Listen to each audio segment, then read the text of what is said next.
Buenas noches. Sean ustedes bienvenidos a su programa Mujeres y Retos de Michoacán. Moni, buenas noches. Buenas noches, Elvira. Es un placer estar aquí en esta gran producción del Sistema Michoacano de Radio y Televisión y en un magnífico escenario, lo que es el Centro Cultural Clavijero. Así es, y hoy estaremos abordando dos temas: corrupción en los partidos políticos y la ingobernabilidad. Y para ello, por supuesto, estaremos en un primer turno, su servidora Elvira Contreras, y la ingobernabilidad, este tema será tratado por Mónica Mora.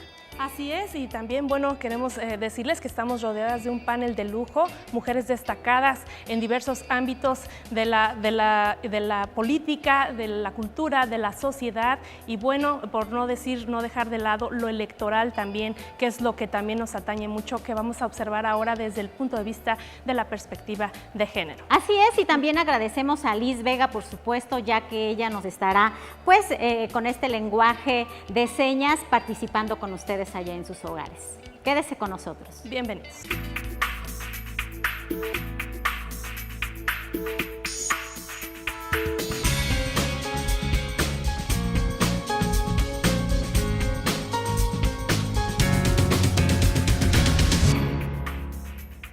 Bueno, continuamos aquí en su programa Mujeres y Retos de Michoacán. Y el tema que estamos abordando, por supuesto, es corrupción en los partidos políticos. Marce, ¿hay realmente corrupción en los partidos políticos? La corrupción es un cáncer que prevalece en cualquier gobierno, en cualquier estado, en las instituciones y en los partidos políticos. Ahorita existe una descomposición en la clase política y ese es un reflejo del rechazo que los ciudadanos sienten de los partidos. Ana Brasilia, tu punto de vista. Los ciudadanos están aproximadamente en un 35% en desacuerdo con la forma de participar de los partidos políticos. Hay una falta de credibilidad en ellos y, bueno, principalmente asociado a supuestos actos de corrupción. María de Jesús, tu punto de vista. Ciertamente los partidos, yo coincido con las compañeras del panel, atraviesan en este momento por una crisis de credibilidad importante, entendida la corrupción como la falta de cumplimiento a cabalidad de sus propias disposiciones. Julieta. Definitivamente hay una corrupción total en todos los ámbitos, en todos los niveles, tanto políticos como en niveles de gobierno, y creo que es culpa en gran parte de los políticos en que la ciudadanía no tenga credibilidad en sí en nosotros. A principios de año, en el mes de enero, la Secretaría de la Función Pública publicó una encuesta que se realizó, y en esta encuesta el 91% de los encuestados mencionaba que los organismos más corruptos son los partidos políticos. Lamentable, y digo lamentable porque los partidos políticos, bueno, pues tienen un recurso que es de todos nosotros, de todos los mexicanos, de todos los michoacanos, y nada menos para un proceso electoral estamos hablando de 5,000 millones de pesos. Pero bien dice María de Jesús, no solo es la corrupción a través del recurso, a través de la economía, sino también a la falta de la ley, a faltar a los reglamentos que tienen en cada uno de los partidos políticos. Y bueno, pues, ¿qué les parece esta encuesta? Bueno, la encuesta no miente, sí es así, la ciudadanía nos percibe como corruptos, pero para tocarle el tema de la corrupción de los partidos, yo creo que debemos de tomarlo desde un punto de vista de varios aristas, porque no nada más es que las dirigencias roben al interior, que se haga mal uso del recurso, eso es un punto de vista. También se puede dar el tráfico de influencias. Hace tiempo se daba, cuando no estaban las leyes bien claras en nuestro país, se daba la venta de candidaturas. Yo te doy una candidatura, eres mi amigo, yo te la cuido. Esto podríamos decirlo, Ana Brasilia, que es un conflicto de intereses que se da al interior de los partidos políticos. Se da, definitivamente, pero precisamente es lo que deben de atacar los partidos políticos. Yo creo que uno de los puntos importantes es que deben de transparentar las prerrogativas que se les dan precisamente, son los recursos públicos, y que se debe de decir en qué lo usan. Yo creo que uno de los, bueno, no creo, sino en las mismas disposiciones legales, uno de los elementos fundamentales en donde se deben de aplicar estos recursos es para capacitación y precisamente para difusión de su propia ideología y de su plataforma política. Entonces, yo creo que si se van transparentando estas prerrogativas, como primer elemento puede ser de los puntos en los que los partidos ataquen precisamente esta falta de credibilidad. Fundamental la transparencia en el manejo de los recursos, no solo económicos, sino del recurso humano, que son los militantes, que son todos los que componen un partido político. Pero llega a haber, María de Jesús, en un momento determinado en los partidos políticos, un abuso en el poder por parte de las cúpulas de las dirigencias. Mira, yo creo que es importante recordar que los partidos políticos como entidades de interés público que les reconoce la Constitución tienen derechos y tienen prerrogativas, tienen obligaciones también y por lo tanto, Ana Brasilia mencionaba algo importante, la transparencia. Transparentar no solo efectivamente el uso del financiamiento que reciben, tanto público como privado, sino también todos esos procedimientos que ellos llevan a cabo para elegir a sus órganos internos y a los propios candidatos. Todo ello debe transparentarse para que la ciudadanía vea que los partidos políticos como entes de interés público respetan y hacen respetar los derechos político-electorales. Julieta, ¿hay vicios en los partidos políticos? Definitivamente existen los vicios en todos los partidos políticos. Es por eso que la ciudadanía no cree. Ya no solamente hablan mal del PRI, no hablan mal del PAN, del PRD, del PT, de todos. Y creo que no somos así todos los políticos, y ellas no me pueden dejar mentir. No todos estamos inmersos en esos vicios, en esa corrupción. Todos tenemos algo que pelear y todos tenemos algo que rescatar, pero como lo decías tú hace rato, hablas de las cúpulas y muchas veces no puedes como militante tú solo simplemente ir contra esas cúpulas, esos intereses que tienen ellos de por medio y que si tienes interés y tú interpones, te hacen a un lado simplemente. Estamos hablando obviamente de la corrupción en los partidos políticos, pero muchas veces los ciudadanos, las ciudadanas, vemos que una vez que llega a el gobierno, el partido político en una contienda electoral, no cumple con las expectativas o no cumple con los compromisos de campaña. ¿Es ahí donde también se pierde la credibilidad en los partidos políticos, María de Jesús? Seguramente sí. Una de las expectativas del ciudadano como elector es precisamente que cumplan con las promesas de campaña. Lamentablemente no siempre vemos que esto ocurre, o generalmente ocurre pocas veces, ¿no? Sin embargo, ahora tenemos una figura nueva a partir de la reciente reforma político-electoral, que es la reelección, que viene o tiene como finalidad, de cierta forma, que haya una especie de rendición de cuentas, donde el ciudadano, cuando avala o ve que ha cumplido cabalmente el candidato por el que votó con sus promesas, bueno, lo beneficiará con el voto en el siguiente proceso, ¿no? De lo contrario, esto lo llevará a que no pueda aspirar a esa posibilidad de reelección. Las candidaturas, bueno, no son candidaturas, los puestos plurinominales que se dan al interior de los partidos políticos, ¿podremos verlo como un conflicto de intereses a cambio de, se da una diputación plurinominal, Marcela? Bueno, en varios partidos políticos sí se da esa circunstancia. Definitivamente esos puestos son para los consentidos, para los allegados, para los que no tienen trabajo político y sin embargo una dirigencia con toda facilidad la otorga. Entonces yo creo que las pluris es un tema muy complicado que los militantes que a diario trabajamos, que a diario luchamos, nunca se nos ha podido conceder una oportunidad. ¿Será esto una característica de todos los partidos políticos, Ana Brasilia, esto de las plurinominales, cómo se otorgan estas plurinominales? Yo creo que también los partidos políticos deben de llevar a cabo un proceso de selección de estas candidaturas, porque... ¿Te parece si vamos a un corte y regresamos? Claro que Continúe con nosotros.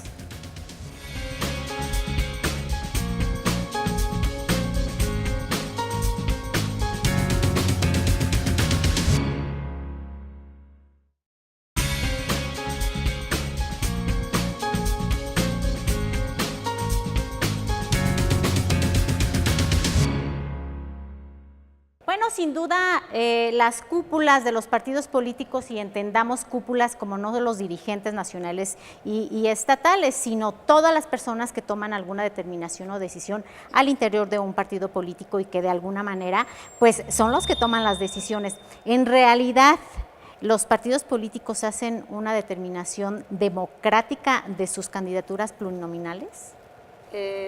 Si hablamos claramente, no.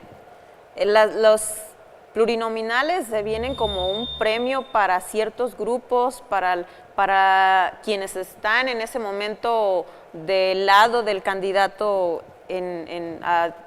a gobernador, a presidente de la República.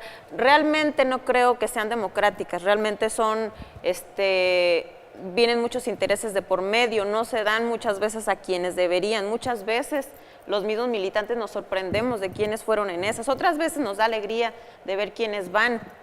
Nos comentan que las plurinominales son decisiones o deciden por las personas, mujeres y hombres, pues más preparados, que de alguna manera estarán apoyando en la Cámara de Diputados local para hablar y aterrizar en Michoacán. Pero ¿realmente se da, Marcela? Yo difiero un poco en lo expresado por la compañera, porque en el Partido del Trabajo tenemos procedimientos de selección interna muy bien, muy democráticos, a satisfacción inclusive de todo el grueso de la militancia. En este proceso electoral el PT sacó su convocatoria para elegir a los candidatos plurinominales. Novedoso, porque anteriormente siempre el partido ponderaba al mejor compañera o compañero que podía sacar adelante nuestro proyecto político. En eso se basaba el perfil del PT, el que mejor proyecto político nos representara a todos. Perfecto, vamos a ir a un corte y regresamos. Quédese con nosotros.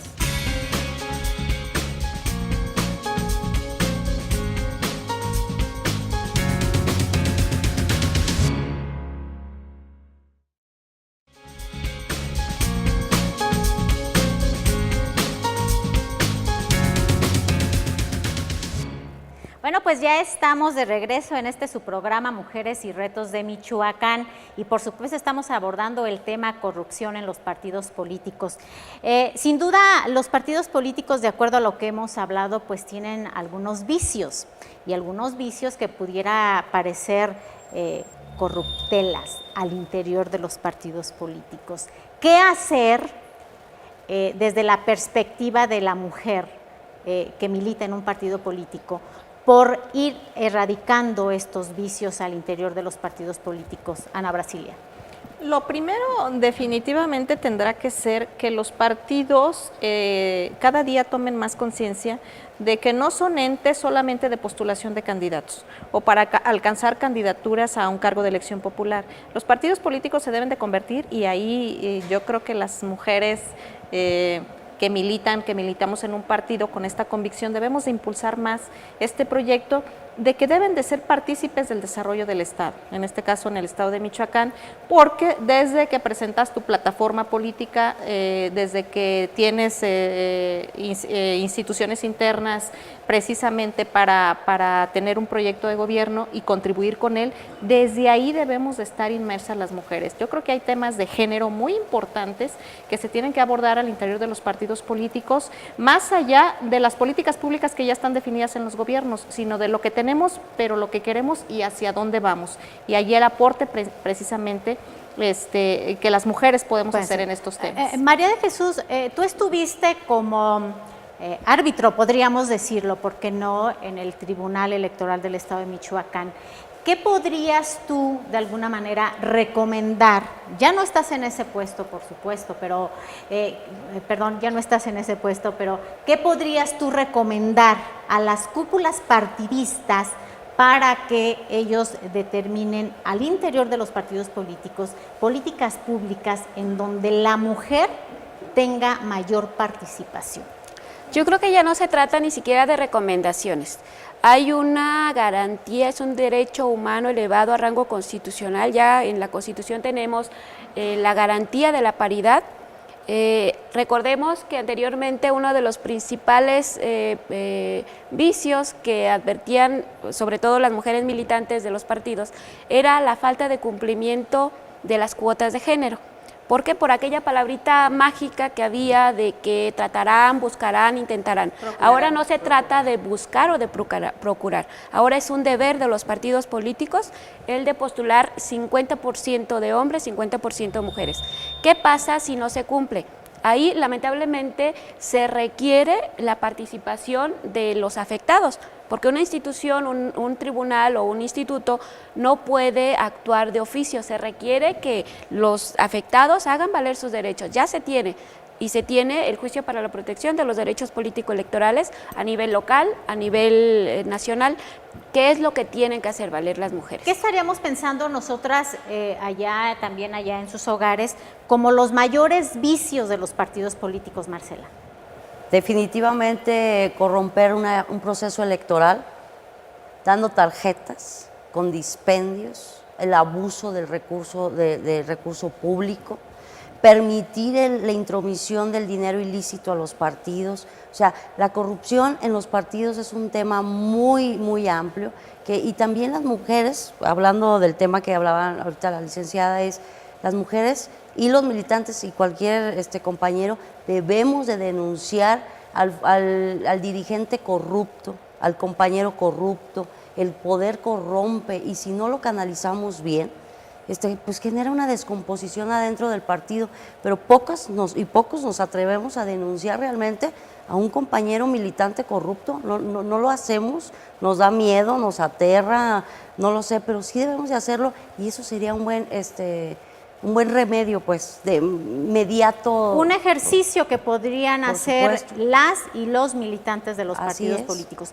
¿Qué vicios ves tú? Y te pregunto, Julieta, dado que obviamente, de acuerdo a quienes estamos en el panel, eres la más joven dentro de la política. Tienes bastantes años, por supuesto, pero eres muy joven. ¿Qué vicios ves dentro de un partido político?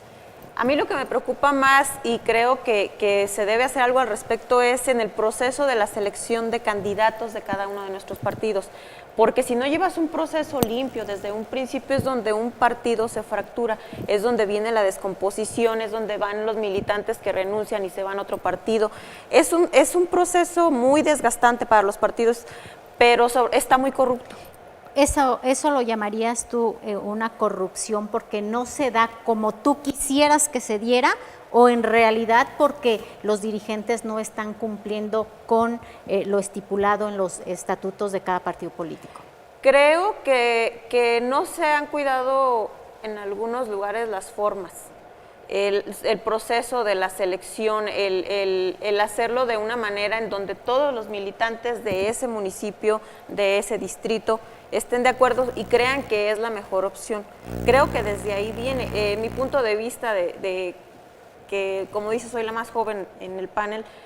Cuando uno llega a un partido político, vienes con todas las ganas del mundo, querer comerte el mundo y decir yo voy a hacer y a mí no me van a corromper y yo soy limpia y yo no voy a aceptar nada, pero te vas topando con una cosa y te vas topando con otra y ves que realmente no es así. Muchas veces todos piensan que estamos en la política como porque recibes mucho dinero, porque hay trabajo por todos lados, porque vas a tener el superpuesto, pero te encuentras muchas trabas.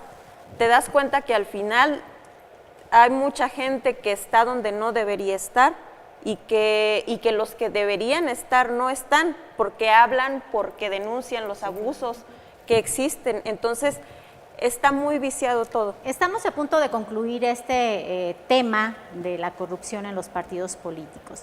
¿Creen ustedes, de acuerdo a cómo va avanzando este proceso electoral, en donde, bueno, pues elegiremos a diputadas y diputados locales y federales, a presidentas o presidentes municipales, a gobernadora o gobernadores? ¿Creen que ya vaya viciado el proceso electoral por parte de los partidos políticos?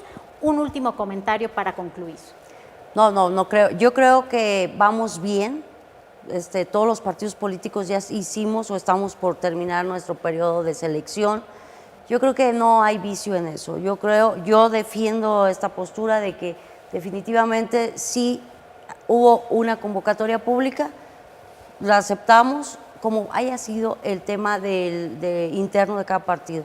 No hay problema en eso. Y en el ámbito electoral va caminando el INE, va caminando el IEM, todo el trabajo preparatorio vamos bien. María de Jesús. A mí me parece que los partidos están cumpliendo y bueno, habrá que esperar también las decisiones finales, ¿no? Porque finalmente, valga la redundancia, si alguien considera que una determinación intrapartidaria le ha afectado en sus derechos, bueno, pues tiene los mecanismos para hacerlo valer. Entonces, al final del día tendríamos que esperar a las decisiones que tomen las autoridades electorales para a partir de ahí poder concluir si se cumplió o no con las propias disposiciones intrapartidarias y las legales y constitucionales. Bueno, en esta fase de proceso interno, efectivamente, parece ser que todo va caminando adecuadamente. Considero que debe de haber confianza en las instituciones, precisamente para revertir este fenómeno de la crisis de falta de credibilidad en las mismas. Pero viene la segunda etapa, que me parece que es la más importante y la más combativa, y en donde, pues al final de cuentas, es donde debemos de estar todos, ciudadanos, militantes e integrantes de los partidos políticos, organización civil organizada, vigilante precisamente de que este proceso electoral se lleve primero conforme a derecho, segundo conforme a los principios que establece la propia ley, equidad, transparencia, legitimidad, etcétera. Y concluir a un buen fin, porque a nadie nos conviene que haya pues alguna zozobra o algún cuestionamiento respecto al proceso. Así es, bueno, pues estamos a punto de despedir este primer tema, corrupción en los partidos políticos. Agradezco a las panelistas. En un momento más estará abordando mi compañera Mónica Mora, ingobernabilidad, por supuesto, con este extraordinario panel. Muchas gracias y continúe con nosotros.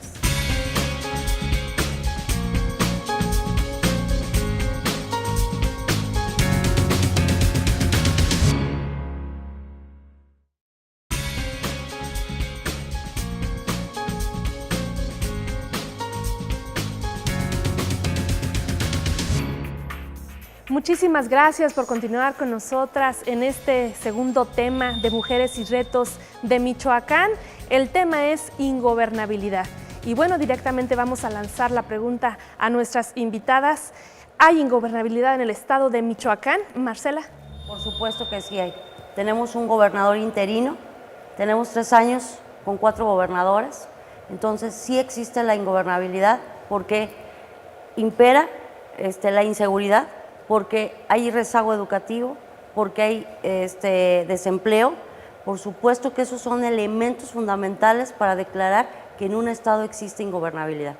Muy bien, Ana Brasilia, ¿tu opinión al respecto?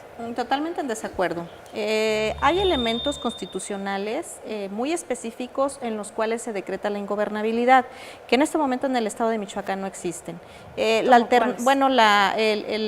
La sustitución del gobernador constitucional, interino, sustituto, son figuras que establece la propia Constitución, que tienen una protección legal porque están garantizadas por nuestras propias leyes y que son medios alternativos para solucionar una ausencia. Yo creo que el tema de la inseguridad, bueno, pues se acaba de dar cuenta el gobierno federal, precisamente como resultado de la estrategia que se implementó en Michoacán respecto a este tema. Y bueno, yo creo que cualquiera puede reconocer que es evidente el resultado que se tuvo pues con esta serie de detenciones de las principales cabezas del crimen organizado, que es la organización que fundamentalmente venía poniendo en jaque al estado de Michoacán en el tema de la inseguridad. Y yo creo que hay procedimientos en los que nos vamos a ir desarrollando y que vienen adelante. Todo proyecto de gobierno tiene una planeación o un plan estatal de desarrollo a corto, mediano y largo plazo. Y yo creo que los términos se van cumpliendo. María de Jesús, ¿qué entendemos por ingobernabilidad? Legalmente, ¿a qué podemos referirnos con esto y en qué situaciones se da? Gracias, Moni. Qué bueno que me permites clarificar, porque sí pareciera que hablamos de ingobernabilidad y significaría que estamos en caos, ¿no? Y no es eso. La gobernabilidad tiene que ver con la estabilidad institucional y política de un Estado, pero además con la continuidad en las acciones y en las tomas de decisiones. Retomando esta acepción del término gobernabilidad, yo coincidiría con Ana Brasilia en el sentido de que el hecho de que haya habido cambios en la gubernatura del Estado, por ejemplo, no implica que haya ingobernabilidad, puesto que hay muestras evidentes de que se ha seguido trabajando y se ha dado continuidad, que es un término esencial en el vocablo gobernabilidad. Para mí no estamos ante una ingobernabilidad. Julieta, y bueno, tomando en cuenta lo que dicen nuestras panelistas, ¿qué consideras tú que es entonces la situación, además de los cambios de gobernador, las detenciones de alcaldes, las renuncias de alcaldes a sus puestos, y todas estas situaciones que de alguna manera dejan acéfalas algunas áreas, algunos municipios? ¿Cómo lo ves tú? Yo creo y coincido con mis compañeras, no hay ingobernabilidad. Hay conflictos que se vienen arrastrando, y lo quiero dejar claro que no es de este gobierno, no es de 4 años para acá. Este conflicto viene de 2 administraciones anteriores, que se viene arrastrando desde entonces, que no se tomaron en cuenta y que fue creciendo y creciendo y creciendo. Cuando llega esta administración es cuando esto ya estaba imparable, cuando estaba grande, cuando ya había crecido una organización criminal, cuando se pudo haber parado en un gobierno federal anterior, donde hubo avisos, donde se pudo haber hecho, donde no hubo la participación como debía ser del gobierno federal. Entonces, a consecuencia que ahora tengamos alcaldes en prisión, alcaldes que hayan renunciado, un secretario de gobierno que está en prisión, creo que todo esto es consecuencia de un mal trabajo que hubo en otras administraciones, no simplemente en esta. Desafortunadamente sí, ¿Me adelante. permites opinar? Sigo ratificando que en Michoacán no tenemos ingobernabilidad. Y efectivamente, como dicen aquí mis compañeras del panel, la figura de gobernador sustituto, por supuesto que está en nuestra Constitución, es legítima, es válida. Lo que no dice nuestra Constitución es que el gobernador debería de gobernar, y no ha gobernado el señor gobernador Salvador Jara. No ha gobernado porque cuando en una sociedad se siente, existe un rompimiento entre gobierno y sociedad, se da la ingobernabilidad. Hay sectores lacerantes en nuestro estado, la pobreza es lastimosa para ver la pobreza lastima, y ver que no se construyen acuerdos, que no se generan proyectos buenos de gobierno, sí es preocupante. La inseguridad finalmente es la que más ha enlutado a nuestro pueblo, y eso es ingobernabilidad. El tener 305,000 personas en el estado de Michoacán que no saben leer ni escribir, eso es ingobernabilidad, por supuesto que sí. Claro, en un sentido práctico, bueno, tenemos una definición complementando lo que nos dice María de Jesús. La ingobernabilidad no es más que la desobediencia civil al orden establecido producido por el descontento social. Pregunto entonces, ¿descontento social son los grupos de autodefensa, los normalistas? ¿Qué entendemos por este descontento social y si, bueno, esto puede atribuirse a una situación de ingobernabilidad en el Estado? Lo que pasa es que para que se dé la ingobernabilidad debe de haber elementos adicionales a esta definición. ¿Qué es lo que sucede? Que en todo Estado y en una sociedad como la nuestra, debemos primero reconocer que somos una sociedad combativa. Bueno, y en todos los procesos de gobierno siempre por eso hay toda una estructura de gobierno, porque ante un conflicto debe de haber una entrada a esta famosa caja negra, que bueno, en la ciencia política se estudia mucho, y una salida del conflicto. Pero efectivamente, cuando tenemos una serie de conflictos y no se da esa entrada oportuna y no se da una salida inmediata, pues puede generar dentro de esta caja negra pues un caos, y si no se da la salida, pues entonces sí hay un estallido social, cosa que no existe en el estado de Michoacán. Hay conflictos, sí, hay sectores inconformes con algunas acciones y con algunas determinaciones, sí, pero siempre ha habido una entrada a lo que es la caja negra, donde son las instituciones de gobierno, pero hay una salida. ¿Por qué? Porque hay un planteamiento del conflicto y hay un planteamiento de solución. Finalmente, Michoacán somos muy característicos para que se den este tipo de actitudes y de circunstancias, y bueno, por eso están los gobiernos, y todos los gobiernos tienen que trabajar en base a un plan. A mí me parece que sí hay gobernabilidad desde el punto de vista que además se ha seguido dando continuidad al plan de desarrollo, un plan que se aprobó al inicio de esta administración y que tienen que concluirse las acciones al final de esta administración. Perfecto. Pero además, perdón, donde viene un refuerzo federal con 250 acciones dentro del Plan Michoacán que vienen a reforzar precisamente porque desde ahí se reconoce que había un conflicto serio que había que atender y por eso viene también la federación a intervenir, pero creo que los resultados están dándose y están a la vista de la mayoría de los ciudadanos. Muy bien, continuamos con este tema, por supuesto, de ingobernabilidad con este panel de lujo que nos acompaña en este día aquí en este magnífico escenario. Vamos por lo pronto a una pausa y regresamos a Mujeres y Retos de Michoacán.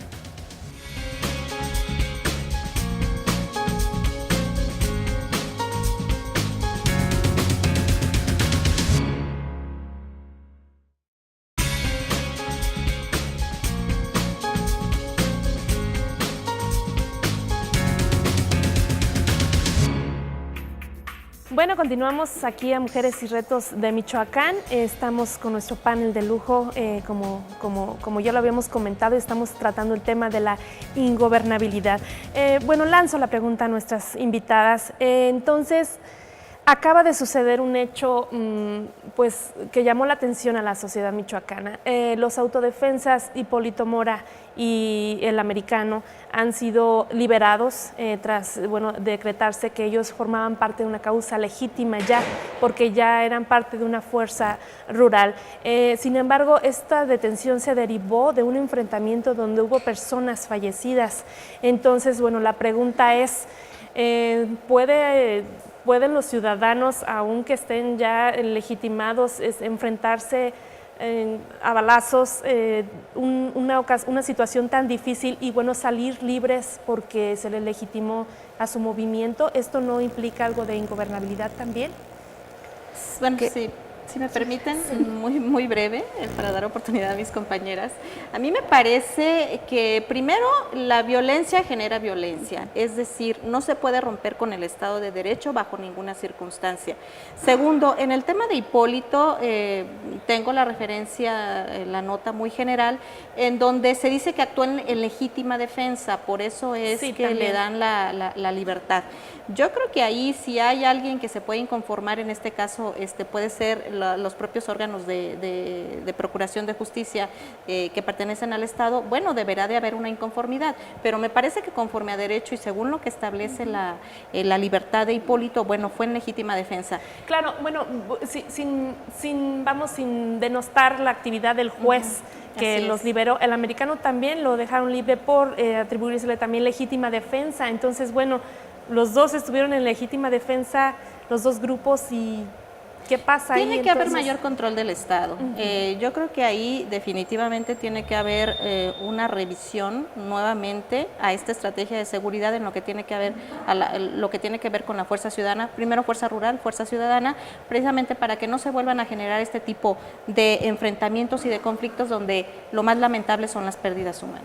Claro, es un hecho. Y bueno, también aparte de este tema de Hipólito y el americano, tenemos el hecho, como ya lo comentábamos, de las alcaldesas de Huetamo y de Pátzcuaro, que se encuentran bajo un proceso penal. Y bueno, las menciono a ellas porque bueno, son mujeres y este programa va enfocado a lo que es la perspectiva de género. No están dando un ejemplo negativo de que las mujeres también pueden incurrir en actos de corrupción o en actos de mal manejo de recursos o de su política interna en el interior de sus municipios. ¿No es un mal ejemplo para las mujeres que quieren acceder a alguna candidatura, a algún puesto de elección popular? Fíjate que no es de ejemplos, no es un tema moralista. Yo creo que es un tema definitivamente que puede incurrir desafortunadamente cualquier ser humano. Claro. Principalmente puede ser una mujer, puede ser un hombre, no es privativo ni la corrupción ni la ilegalidad. Todos los vicios, las perversiones las podemos cometer cualquiera. Entonces es muy lamentable porque son amas de casa, tienen su familia, esa parte sí es complicado, pero la corrupción se da en cualquier momento y por cualquier persona.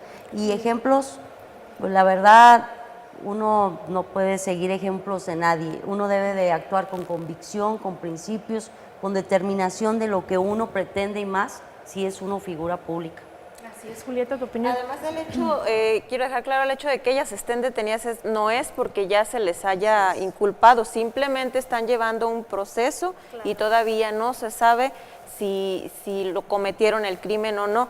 Y como lo dice mi compañera, no se puede seguir un ejemplo. El hecho de que sean mujeres y que haya tocado, hay muchísimos más hombres que cometen este tipo de crímenes y no por eso vas a decir que es un mal ejemplo o que todos los hombres son así. Simplemente pasó y hasta que se demuestre que son culpables, entonces se puede decir si es un mal ejemplo o no. Bueno, pasando al tema de los estudiantes normalistas, las manifestaciones sociales, los saqueos de unidades de transporte, de empresas particulares y la omisión de la autoridad para actuar vamos a decir, para encontrarlos en flagrancia del delito y, bueno, detenerlos, porque después resulta que son tantos y pues no pueden identificarlos, pero estando ahí los policías no los detienen o no los arrestan, ¿no? ¿Esto es ingobernabilidad? Yo creo que es muestra, como mencionaban las compañeras, sin duda que hay descontento social en varios aspectos. No podemos negar que ha habido inseguridad, que ha habido problemas de otro tipo, pero también hay que reconocer que el derecho a la libre manifestación está ahí y que también, como tú lo mencionas, Moni, si alguien está cometiendo un acto ilícito, es decir, si no solo se limita a la manifestación pacífica, que es un derecho que todos tenemos, pues debe ser detenido en el momento en que esté cometiendo ese delito, ¿no? Si es que así fuera. Ahí caeríamos entonces sí en un estado de ingobernabilidad, en la autoridad no ejerce su función. Mismo, no es ingobernabilidad, son conflictos.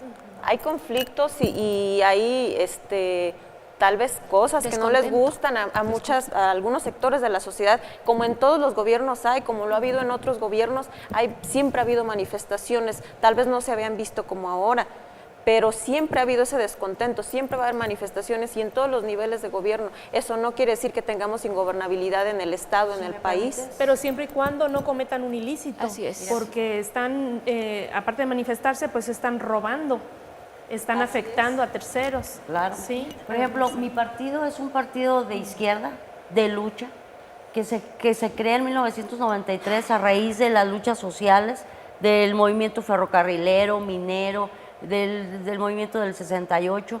Entonces nosotros defendemos mucho la lucha social, por supuesto que sí, pero lo que sí estamos en contra es de los abusos, porque ya cuando se sale realmente del objetivo que quieren esos grupos sociales que legítimamente tienen el derecho a manifestarse, es ahí cuando ya no compartimos, es ahí donde sí se debe de aplicar la ley.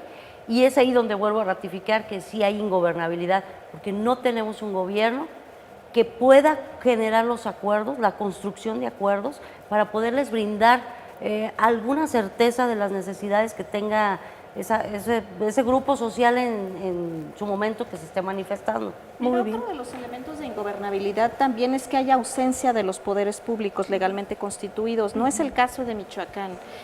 No podemos desconocer esta serie de conflictos, pero tampoco podemos asumir quienes estamos en un puesto que nos permite tener una referencia o un análisis de la política pública. No podemos asumir que hay ingobernabilidad, porque no se dan esos principios. Desde luego que el Estado debe de atender los conflictos, desde luego que debe de aplicar el Estado de Derecho, pero bajo ninguna circunstancia, cuando no se dan estos elementos de ausencia o de vacío de poder legalmente constituidos, podemos asumirlo. Es decir, hay un poder ejecutivo avalado por otro poder que es el legislativo, y tenemos un poder judicial que además tiene mucho prestigio a nivel nacional, el poder judicial, y que además hay un elemento adicional donde es uno de los pocos estados en el país, Michoacán, donde se acaba de implementar el nuevo sistema de justicia penal, que precisamente este sistema viene a ser garante de todas estas circunstancias que se pueden entender como un vacío de legalidad.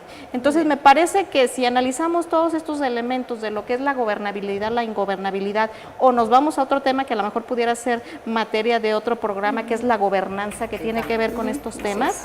Entonces, me parece que podríamos hablar con mayor precisión de este tema. Perfecto, vamos a una pausa y regresamos con Mujeres y Retos de Michoacán. Los esperamos.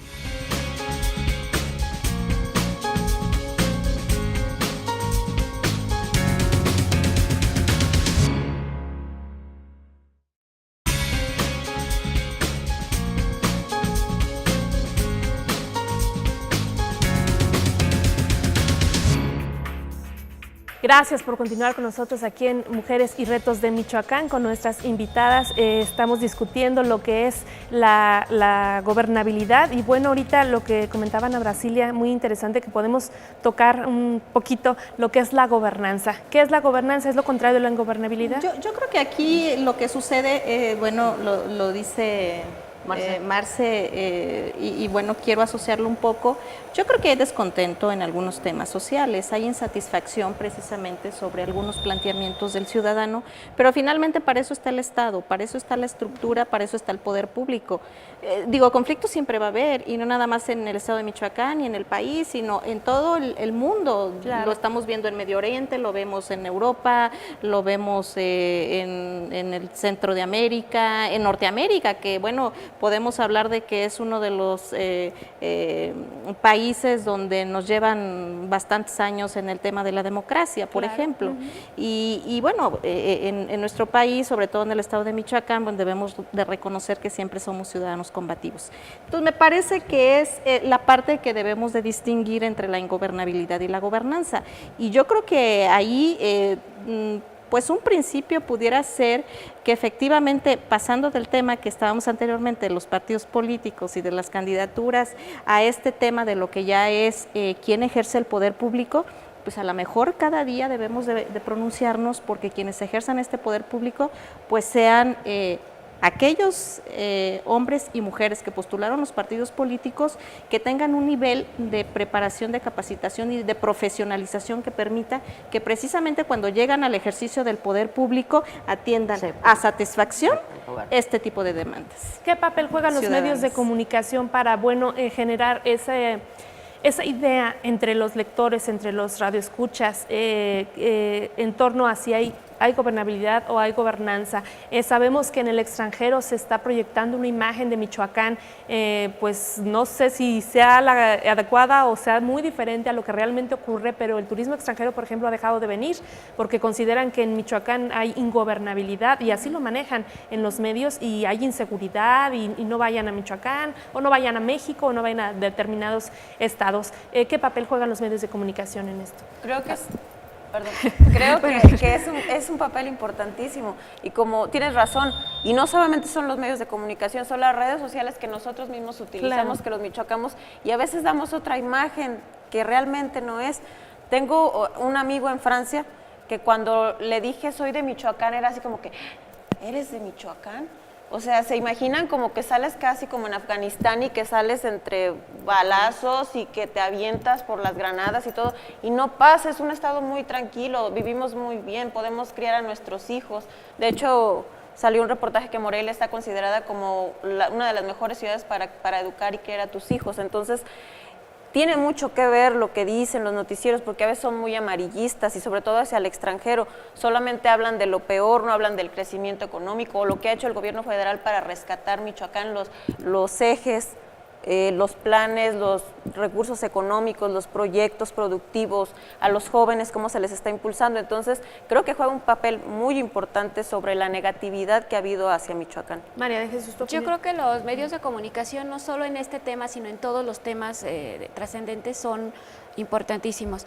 Y coincido con Julieta en cuanto a que muchas veces el problema que hay es que se difunde o se le da mayor difusión a las notas negativas que a las positivas, porque igual así como hay descontento efectivamente en algunos sectores sociales, también hay muchas cosas positivas que no se les da la misma difusión. Y yo creo que en este tema es importante. Y me regreso incluso al tema que tú comentabas de las detenciones de algunas personas y la liberación de otras. En este tema también me parece que hay que ser muy cautos, porque como decían las compañeras, hay que ver que muchas veces nosotros advertimos simplemente que se liberó a alguien, pero no revisamos o no conocemos jurídicamente cuáles fueron las razones para hacerlo. Claro. Yo me atrevería a afirmar que un juez no se atrevería, valga la redundancia, a liberar a alguien nada más porque se le ocurrió, sino que debe tener elementos para hacerlo. Y ya también recordemos que toda persona tiene derecho a un debido proceso. Lo que decía Julieta hace un momento, no podemos condenar a una persona sin que antes se le haya seguido un juicio previo con todas las garantías que tiene y que finalmente concluya con una sentencia, ya sea absolutoria o condenatoria. Entonces sí ya estaríamos hablando de una persona culpable o inocente. ¿Hay credibilidad en el sistema de justicia de nuestro estado, de nuestro país? A mí me parece que sí.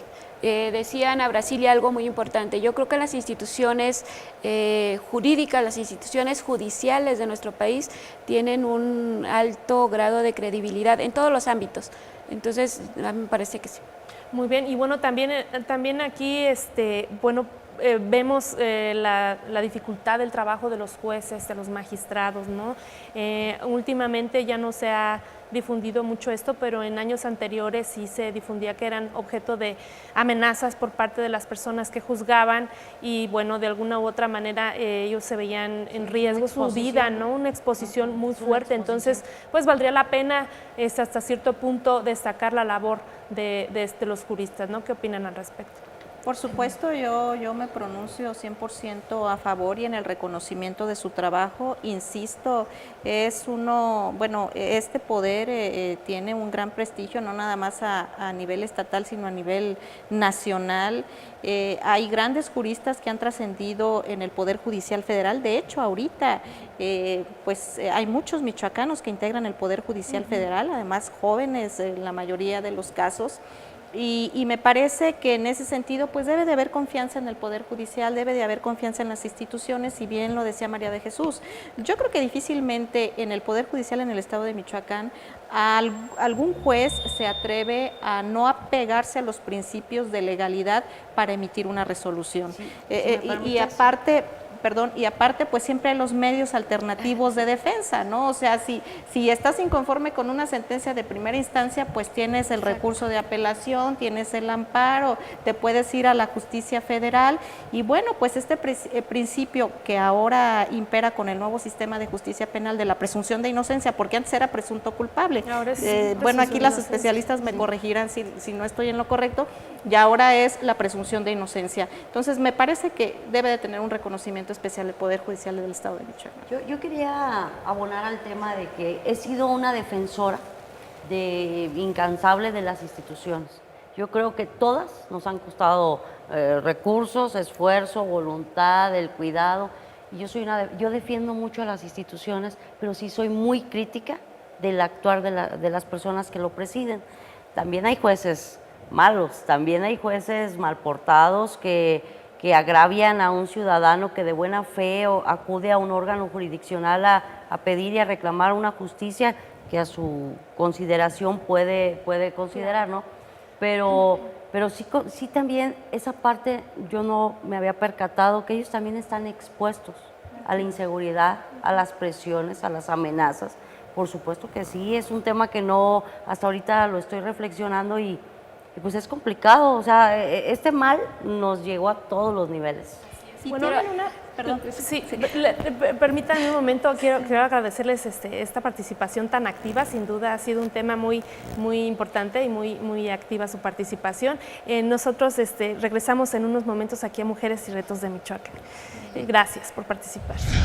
Es así como llegamos al final de esta segunda emisión del programa Mujeres y Retos de Michoacán. Elvira, ¿cómo viste a nuestras panelistas? Extraordinario, por supuesto, la trayectoria que ellas tienen dan cuenta de lo que escuchamos por parte de cada una de ellas. Claro que sí, mujeres destacadas en diversos ámbitos, la política, la cultura, incluso el tema electoral, y sin duda nutrido de manera muy importante a nuestro programa. Agradecemos, por supuesto, la participación de Liz Vega, intérprete de lenguaje de señas, que ha estado con nosotros a lo largo de todo este programa, y bueno, los esperamos en la próxima emisión de Mujeres y Retos de Michoacán. Muchísimas gracias y buenas noches.